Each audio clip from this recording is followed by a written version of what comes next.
అసలు ఆయనకి చెందని వారు అన్న వారిని చూపించడం సాధ్యం అవుతుందా? సాధ్యం కాదు.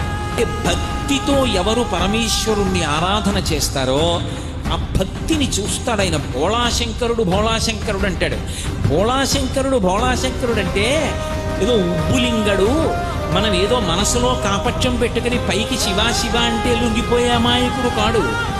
ఏమీ తెలియకపోయినా మనసు నిష్కల్మషంగా ఉండి ఒక్కసారి పిలిచినా లొంగిపోయేటటువంటి వాడు భోళాశంకర్.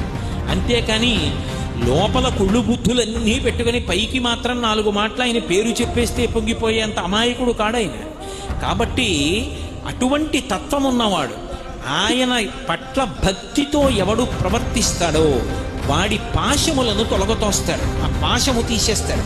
పరమశివుడు భక్తికి ఎంత వశపడిపోతాడో, పరమశివుడు ఇవ్వలేనిదన్నది లోకంలో ఏదీ లేదు.